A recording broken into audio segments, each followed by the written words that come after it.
চতুর্থ শ্রেণীতে পড়ার সময়ই রোগে আক্রান্ত হয়ে মৃত্যু হয়েছিল মায়ের। সেই থেকে মামার বাড়িতেই থাকতেন তিনি। রাজ্যের সম্ভাব্য চতুর্থ স্থান অধিকার করে তাক লাগালেন কেতুগ্রামের মোহাম্মদ শামী। তিনি মাধ্যমিকে 692 নম্বর পেয়েছেন। কেতুগ্রামের নীলর উচ্চ বিদ্যালয়ের ছাত্র সেলিম আইআইটিতে পড়াশোনা করে ইঞ্জিনিয়ারিং হওয়ার স্বপ্ন দেখেছেন। কেতুগ্রামের শেরান্দি গ্রামে মামার বাড়িতেই সেলিম থাকতেন। মামা মামি দাদু দিদার কাছেই ছোট থেকে পড়াশোনা করেছেন। দুস্থ হলেও ভাগ্নিকে বড় করার জন্য মামা মোহাম্মদ ফজলে কেরিম কষ্ট করেছে প্রচুর। নিজে বিবাহ করেননি, ভাগ্নের স্বপ্নকে সফল করার জন্য। বাবা গোলাম গাউস আগরডাঙ্গা মাদ্রাসার শিক্ষক ছিলেন। বর্তমানে তিনি অবসর নিয়েছেন। মায়ের শোক ভুলে সেলিম জীবনের প্রথম পরীক্ষায় এত বড় সাফল্য পেয়েছে বাজিমাত করলেন দেখে উচ্ছ্বাসিত গ্রামের বাসিন্দারাও। শুক্রবার দুপুরে তার মামার বাড়িতে গিয়ে শুভেচ্ছা জানিয়ে আসেন কেতুগ্রামের বিধায়ক শেখ শাহনেওয়াজ।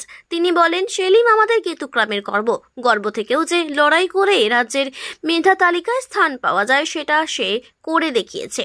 সেলিম বাংলায় পেয়েছে 100, ইংরাজিতে 95, অঙ্কে 100, ভৌতবিজ্ঞানে 100, জীবনবিজ্ঞানে 99, ইতিহাসে 98 আর ভূগোলে 100 নম্বর পেয়েছেন। সারাদিনে 10 থেকে 11 ঘন্টা পড়াশোনা করতেন।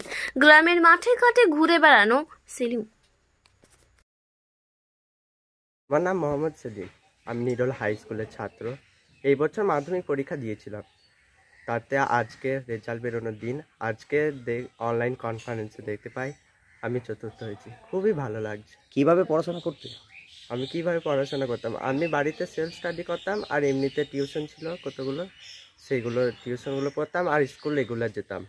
সহযোগিতা কার পেয়েছো সবচেয়ে ভালো মনে হয়? সহযোগিতা সবচেয়ে বেশি আমার করেছেন আমার মামা। তিনি আমার সারা বছরের গাইড, ছোট থেকে তিনি আমাকে মানুষ করছেন। এছাড়া আমার স্কুলের টিচার, টিউশনের টিচার, তারাও খুব সহযোগিতা করেছেন। বন্ধু বান্ধব সহযোগিতা সবসময় পেয়েছি। সে কখনোই সহযোগিতার হাত ওনারা ছিনিয়ে নেননি, সবসময় সহযোগিতার হাত বাড়িয়ে দিয়েছেন যখনই গিয়েছি। আচ্ছা, যে এরপরে কি করতে চাও? এরপরে আমার মেন টার্গেট হলো আইআইটি, জিমেন এবং অ্যাডভান্স পরীক্ষা দিয়ে আইআইটিতে যাওয়ার ইচ্ছে আছে। ইঞ্জিনিয়ারিং নিয়ে পড়তে চাই আমি। আচ্ছা আচ্ছা, তোমার নামটা কি? আমার নাম মোহাম্মদ সেলিম। আচ্ছা, তুমি কিভাবে কখন জানলে যে তুমি? আমরা কেবলই ভাত খেতে শুরু করেছিলাম, সেই সময় মোবাইলটা চালিয়ে রেখেছিলাম, কারণ আজকে অনলাইন কনফারেন্স হওয়ার কথা ছিল। সেখানে তখন আমরা দেখতে পাই কি চতুর্থ র্যাঙ্কে পূর্ব বর্ধমান জেলা নিরল হাই স্কুলের ছাত্র হিসেবে আমার নাম ঘোষণা করা হচ্ছে। কেমন অনুভূতি হচ্ছে? তখন খুবই দারুণ লেগেছিল, সত্যি ভালো।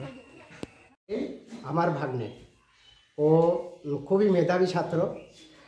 আমরা দারিদ্র ঘরের ব্যক্তি, সেই সূত্রে ওর আনুষঙ্গিক বিষয়ে অনেক অসুবিধা হলেও ও দারিদ্রতার মধ্য দিয়ে ও নিজেকে স্ট্রাগল করেছে, এবং স্ট্রাগল শুধুই করেনি, সারা অল ওভার ওয়েস্ট বেঙ্গল সে আজ 4th র্যাঙ্ক করেছে।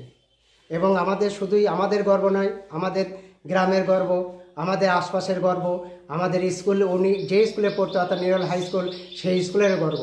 শুধু তাই নয়, নিরল স্কুলের অবদান চরম এবং চরমভাবাপন্ন। ওনাদের টিচার এত সহযোগিতা করেছেন যা অভাবনীয় বা অকল্পনীয়। ওনাদের সহযোগিতার জন্যই আজ এই র্যাঙ্কিংয়ে সে পৌঁছাতে পেরেছে। এবং আনুষঙ্গিক যেসব টিচার ছিল তাদেরও বিশাল অবদান আছে, তার সঙ্গে সঙ্গে সবারই অবদান আনুষঙ্গিকভাবে জড়িত। তাই আমরা আশাবাদী আগামী প্রজন্মে বা আগামী ভবিষ্যতে সে আরও ভালো রেজাল্ট করুক, এই আশা কামনা করেই আমি আমার বক্তব্যটিকে আপনার নাম সমাপ্ত করলাম। আমার নাম হচ্ছে এমডি ফজলে করিম। কি হন? ও আমার ভাগ্নে। ঠিক আছে।